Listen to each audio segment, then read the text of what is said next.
চলো শুরু করা যাক আমাদের রিজনিং এর 17 নম্বর টেস্ট। তো এখানে ফার্স্ট কোশ্চেনের অ্যান্সার আমি বলছি, তোমরা সবাই ম্যাচ করবে।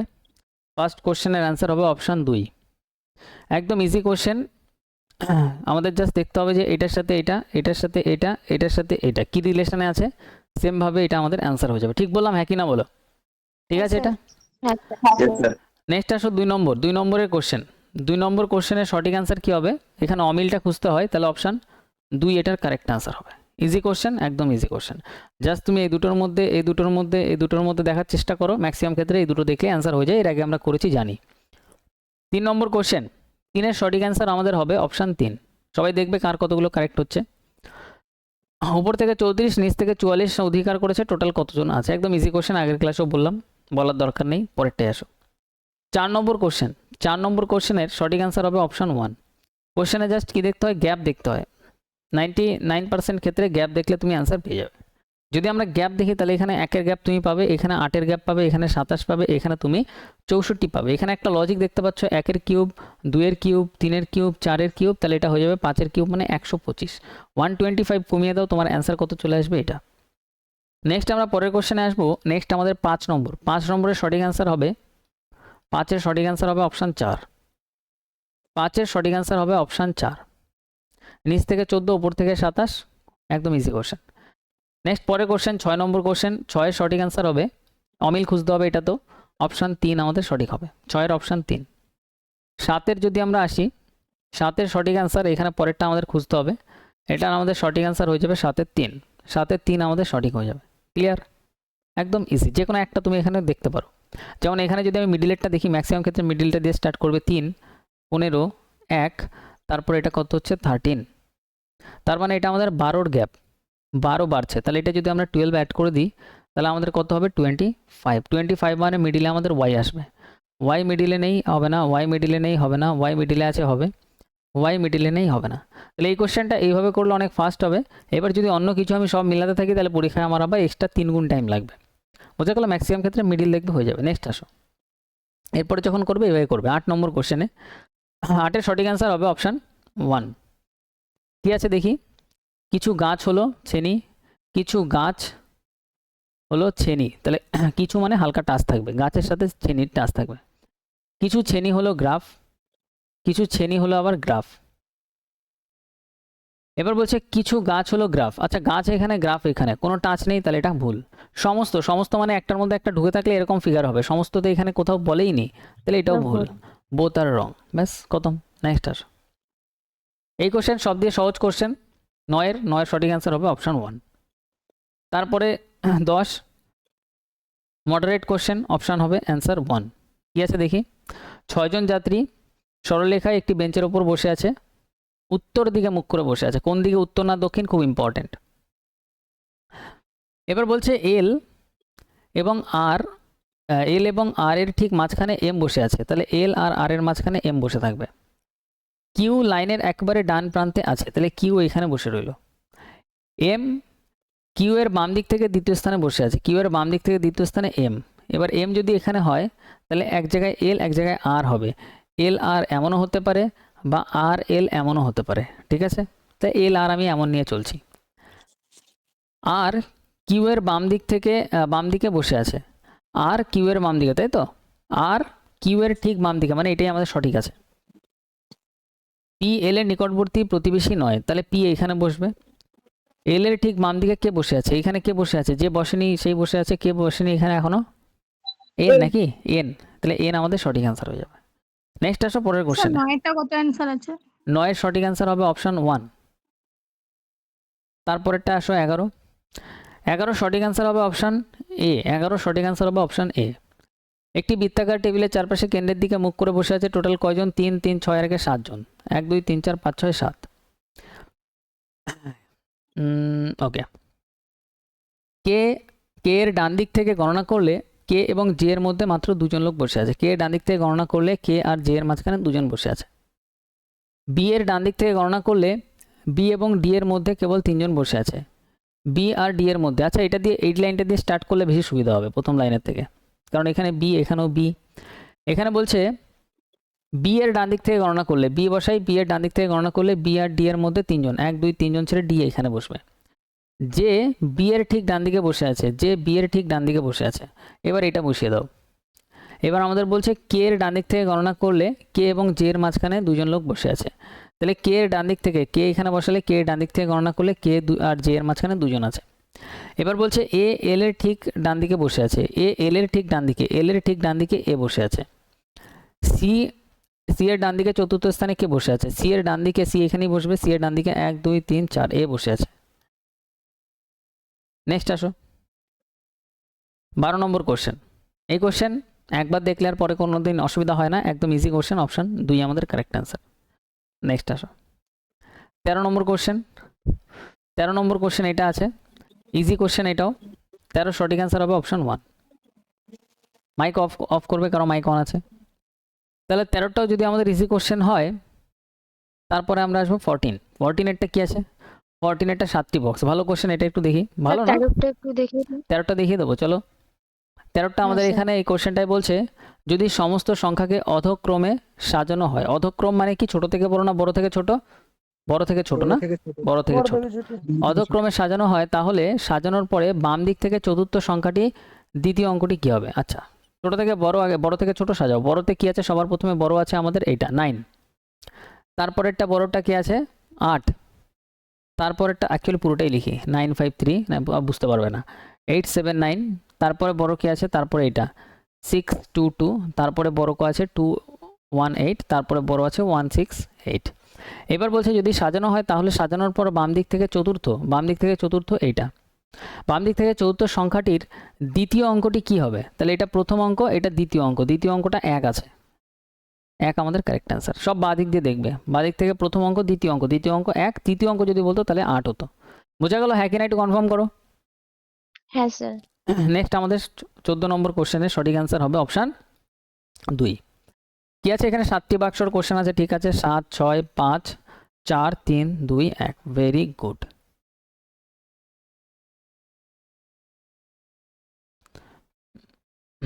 এবার আমাদের এখানে বলছে শুধুমাত্র জি আয়ের উপরে রাখা আছে, আয়ের উপরে শুধুমাত্র জি রাখা আছে। আই আর ও এর মধ্যে শুধুমাত্র 2টি বক্স রাখা আছে, আই আর ও এর মাঝখানে 2টি বক্স। শুধুমাত্র এল এফ এর নিচে রাখা আছে, শুধুমাত্র এল এফ এর নিচে রাখা আছে, শুধুমাত্র এলটাই আছে, আর কেউ নেই। তার মানে এটা একদম নিচেই আসবে। এইচ ও এর ঠিক উপরে রাখা নেই, এইচ ও এর ঠিক উপরে রাখা নেই, তার মানে এইচ এইখানে রাখা আছে, ও এর ঠিক উপরে নেই। কে আর এল এর মধ্যে কতটা বাক্স আছে? কে এখানে বসে যাবে, কে আর এল এর মাঝখানে 2টো বাক্স আছে, খতম। এরকম ফার্স্ট অ্যান্সার দেবে, ইজি কোশ্চেন এগুলো। নেক্সট হচ্ছে 15টা। 15 সঠিক অ্যান্সার যদি আমরা বলি তাহলে হয়ে যাবে অপশান 4। এটাও ইজি কোশ্চেন, একদম ইজি কোশ্চেন, জাস্ট চেঞ্জ করে নিলেই হয়ে যাবে। তারপরে এই কোশ্চেন 16 সঠিক অ্যান্সার হবে অপশান 1। কিছু ফ্রিজ হলো তার, কিছু এফ, কিছু মানে হালকা টাচ, কিছু এফ হচ্ছে তার, কোনো তার ব্যাটারি নয়। এবার এই তারের সাথে নয় কে নয়, ব্যাটারি নয়, ব্যাটারির কোনো টাচ হবে না, এটা মানে এটা। কিছু ফিউজ হলো ব্যাটারি, ফিউজ আর ব্যাটারির সাথে এখানে টাচ দেখতে পাচ্ছি, দেখতে পাচ্ছি না। তার কেন দেখতে পাচ্ছি না? তার কোনো রিলেশনেই কিছু বলে নেই, তার মানে এটা কাটা। কিছু তার হলো ফিউজ, তার আর ফিউজ। আচ্ছা বলো তো কিছু তার কি ফিউজ হবে? হ্যাঁ কি না বলো? হবে, হ্যাঁ স্যার। কারণ টাচে আছে, দেখতেই পাচ্ছি ছবিতে। তাহলে অপশান 2 আমাদের শুধুমাত্র অনুসরণ করবে। নেক্সট আসো 17 যদি সঠিক অ্যান্সার বলি তাহলে অপশান 2 হবে 17 সঠিক। এই কোশ্চেন ইজি কোশ্চেন। 18 সঠিক অ্যান্সার হবে অপশান 1। জাস্ট কি করতে হবে? এখানে এ মানে ভাগ বসিয়ে দিতে হবে। এ কোথায় আছে? যে তারপরে এগুলো বসানোর পরে একটা সমীকরণ তৈরি হবে, ভাগ দিয়ে শুরু করবে, তারপর গুণ, তারপর যোগ, তারপর বিয়োগ, এইভাবে সলভ করবে, অ্যান্সার বেরিয়ে যাবে 200। নেক্সট আসো 19 নম্বর কোশ্চেন। 17টা কত দেখালেন? 17টা আমি দেখালাম, 17টার অপশান 2, ঠিক আছে। 18, স্যার। তারপর 19 সঠিক অ্যান্সার হবে 2। 19 সঠিক অ্যান্সার 2। গ্যাপ দেখলে অ্যান্সার হয়ে যাবে, একদম গ্যাপ দেখলে অ্যান্সার হয়ে যাবে। এখানে কি আছে? 1 2 স্যার একটু বলুন না। 1 2 4 8। দেখো এখানে 1 এর ডবল, 2 এর ডবল, 4 এর ডবল, তাহলে এটা 8 এর ডবল কত হবে? 16। 16 যোগ করে দাও, 16 যোগ করলে কত হবে? তোমাদের এখানে 59 হবে। হ্যাঁ কি না বলে, বুঝতে পারলে? হ্যাঁ স্যার। হ্যাঁ বলো। নেক্সট আসো 18 আছে। 18 অ্যান্সার। 18 অ্যান্সার হবে অপশান এ। ক্লিয়ার? তারপরেরটা আসবো আমরা, কত নম্বরে আসবো? 20। 20 সঠিক অ্যান্সার হবে অপশান 4। এটা একটু ভালো মজাদার কোশ্চেন হয়, একটু দেখি এটার সাথে এটা রিলেশন। এটা গ্যাপ দেখলে হয়ে যাবে। আচ্ছা 93 এর আচ্ছা গ্যাপ আছে। গ্যাপ দেখলে হয়ে যাবে, ভেরি গুড। 93 গ্যাপ হ্যাঁ, আছে, sir. এটা তো 93 গ্যাপই আছে তোমরা বলছো, তাহলে গ্যাপ যেটাতে 93 থাকবে সেটাই অ্যান্সার, তাহলে অ্যান্সার শুধুমাত্র option 4। Clear, very good. Next আসো, গ্যাপ গুণ যোগ ভাগ এইসবই হবে ম্যাক্সিমাম ক্ষেত্রে। এটার সঠিক অ্যান্সার হবে অপশন 1। একটু দেখি কি আছে। ওয়াই বিন্দু থেকে যাত্রা শুরু করলো, তারপরে উত্তর দিয়ে গেল 39, উত্তর দিয়ে গেল কত 39, তারপর ডান দিকে ঘুরে 79, তারপর ডান দিকে ঘুরে 48, 39 থেকে একটু বেশি হয়, নিচে নামবে।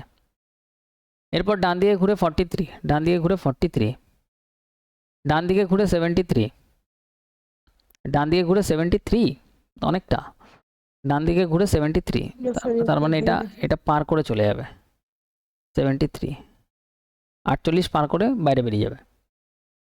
তারপর সে বাম দিকে ঘুরে 36, বাম দিকে ঘুরে 36, জেড বিন্দুতে থামবে।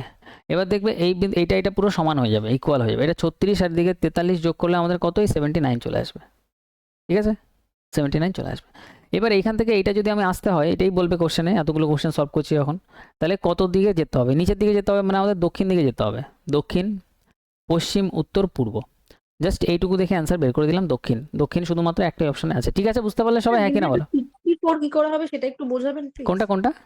মানে 64 কি করে হচ্ছে? আচ্ছা 64 কিভাবে হচ্ছে, ঠিক আছে আমি বলে দিচ্ছি। দেখো এখানে তোমার এখানে এখানে এখানে এখানে এখানে 48 নিচের দিকে নামলো, তো আগে সবার আগে দেখো যে এই লাইনটা কততে আছে, এই লাইনটা, এইটুকু ক্যালকুলেট করো।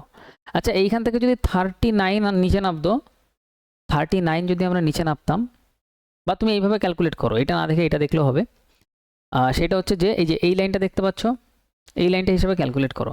48 নিচে নেমে এদিকে যখন উপরে উঠলো, টোটাল কত উঠলো 73 উঠলো, তার মানে 73, তার থেকে আমাদের মাইনাস করতে হবে কত 48। তাহলে 48 যদি আমরা মাইনাস করে দিই, তাহলে এক্সট্রা কত উঠলো, এদিকে 30 আর এদিকে হচ্ছে 5, তার মানে 25 কি দেখো তো, 25 কিলোমিটার কি। হ্যাঁ স্যার। হ্যাঁ স্যার। তাহলে আমি এখানে বলতে পারি এইখান থেকে এইটুকু এক্সট্রা কত উঠেছে 25 উঠেছে। তাহলে যখন নিচে নামবে এখান থেকে এইটুকু আমাদের 25 নামতে হবে, তার সাথে আরও হচ্ছে এদিকে 39, এটা তো 39 ছিল, আরও 39 নামতে হবে। তাহলে 25 আর 39 কত হচ্ছে আমাদের 64। টোটাল আমাদের এখান থেকে 64 নিচে নামতে হবে। কিন্তু এইসব কোশ্চেনে এগুলো ক্যালকুলেট করবে না, জাস্ট দক্ষিণ পূর্ব উত্তর দেখে যদি অ্যান্সার হয়ে যায় ওটা ডাইরেক্ট অ্যান্সার। নেক্সট আসো, নেক্সট আমাদের যদি আমরা পরেরটায় আসি 22-এর সঠিক অ্যান্সার অপশান 4, অপশান 4। এটা একই রকম কোশ্চেন দেখাবো, দেখাই, দেখিয়ে দি দাও। জ্যাক এ বিন্দু থেকে যাত্রা শুরু করলো, 5 কিলোমিটার দক্ষিণে গেল, এই যে 5 কিলোমিটার নিচে আসলো, তারপর সে বাম দিকে ঘুরে 7 কিলোমিটার গেল, বাম দিক কোন দিক হবে, এই দিক, নিচের দিকে মুখ থাকলে বাম দিক এই দিক। এদিকে 7 কিলোমিটার গেল, বাম দিকে ঘুরে 3 কিলোমিটার যায়, তারপর সে 3 কিলোমিটার গেল, তারপর সে বাম দিকে ঘুরে এবং 2 কিলোমিটার যায়, তারপর বাম দিকে আবার 2 কিলোমিটার গেল, শেষ পর্যন্ত ডান দিকে ঘুরে 2 কিলোমিটার যায়, ডান দিকে ঘুরে আবার 2 কিলোমিটার গেল, এটাও 2, এটাও 2। পি বিন্দু দিকে থামে। এবার দেখো 5 নিচে নেমেছিল, আর এখানে 3 আর 2 করে 5 আবার উপরে চলে এসছে, মানে এই লাইনটা পুরো প্যারালাল ইকুয়াল হয়ে গেল। এই বিন্দুতে পৌঁছানোর জন্য কোন দিকে যেতে হবে, এদিকে 7 এদিকে ছিল, 7-এর মধ্যে 2 এইখানে কভার করেছে, তাহলে এখানে আরও 5 কভার করতে হবে, 5 কিলোমিটার বাদিকে, 5 কিলোমিটার পশ্চিম। নেক্সট আসো, 23-এর অপশান হবে অপশান 4 সঠিক হবে। 23-এর অপশান 4 সঠিক হবে। কি আছে দেখি, কোড ভাষায়, এটা দেখানোর দরকারই নেই। 24 নম্বর 24-এর সঠিক অ্যান্সার হবে অপশান এ। ইজি কোশ্চেন, এটা কি ইজি ছিল? হ্যাঁ স্যার। Very good. এবার এই কোশ্চেনটা দেখো, তিনটেতেই মাঝখানে জেড জেড জেড বলছে, এখানে আমাদের জি জি জি বলছে, ঠিক আছে। তাহলে এই তিনটের মধ্যে হয় অ্যান্সার হবে, তিনটের মধ্যেও আমি দেখলাম যে এই দুটোর মধ্যে এটা ম্যাচ করছে, তাহলে আমি বুঝতে পারবো পরীক্ষায় এই দুটোর মধ্যে যে কোনো একটা অ্যান্সার হবে। তারপরে জাস্ট এই দুটোর মধ্যে একটা দেখলেই লাস্টেরটা, তার মানে এইটা দেখলেই অ্যান্সার আমি পেয়ে যেতাম, ঠিক আছে। এগুলো অনেক তোমার প্র্যাকটিস করতে করতে তুমি বুঝবে, আর না হলে করে দেখতে হবে। যদি এইটা যেমন কনফিউজিং যদি একটু, কারণ এখানে কে 3 জায়গাতে আছে, একটু কনফিউজ হয়ে যেতে পারো। নেক্সট আসো, অসুবিধা নেই। 25 নম্বর, 25-এর সঠিক অ্যান্সার কী হবে, 25-এর হবে হচ্ছে তোমার অপশান 2। কী আছে কোশ্চেন দেখাই দিই, দেখো, যদি সমস্ত প্রতীক ক্রম থেকে বাদ দেওয়া হয়, তাহলে যত প্রতীক আছে সেগুলোকে ভুলে যাও, তবে নিম্নলিখিতগুলোর মধ্যে কোনটি ডান দিক থেকে সপ্তম হবে। ডান দিক থেকে সপ্তম হবে, ডান দিক থেকে তাহলে সপ্তম হবে এটা 1, 2, 3, 4, 5, 6, 7, 8। নেক্সট আসো 26। 26-এর সঠিক অ্যান্সার চোখ বন্ধ করে অপশান এ। এগুলো চোখ খোলাও যাবে না, এত ফাস্ট হবে। 27। 27-এর অপশান 3 কারেক্ট। 27-এর কি আছে, এটার সাথে এটার যা রিলেশন মাঝখানটা দেখার দরকার নেই, এটা আমাদের বার করতে হবে। এটাকে দেখাতে হবে নাকি সবাই পারবে এটা?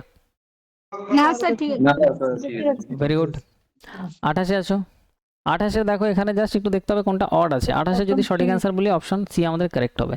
এই দুটোর মধ্যে দেখবে, এই দুটোর মধ্যে দেখবে, এই দুটোর মধ্যে আগে দেখবে, অ্যান্সার তুমি পেয়ে যাবে।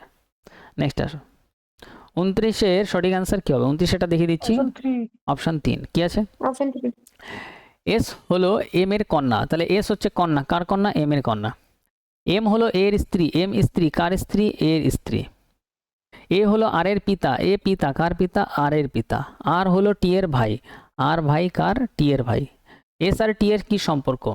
ভাই ভাই, কারণ এটা বাবা মা যদি হয়, এরা যদি মেয়ে হয় তাহলে এটা ভাই বোনের সম্পর্ক, ঠিক আছে? বোন, তাহলে এসটা কি হবে? টি এর, টি এর হবে বোন। আমি যদি বলতো টি কে হবে তাহলে বলো তো কি হবে এস এর?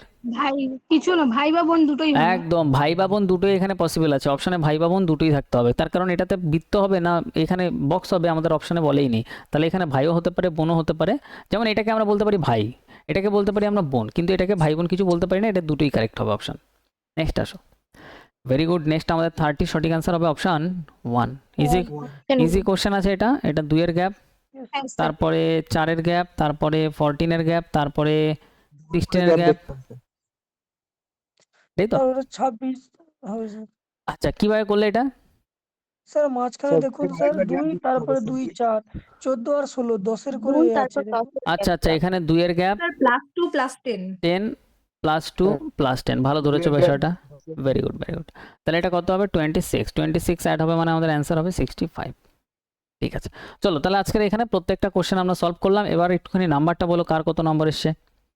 30 স্যার, স্যার 26 30 28 আর 26 26 30 আর কেউ?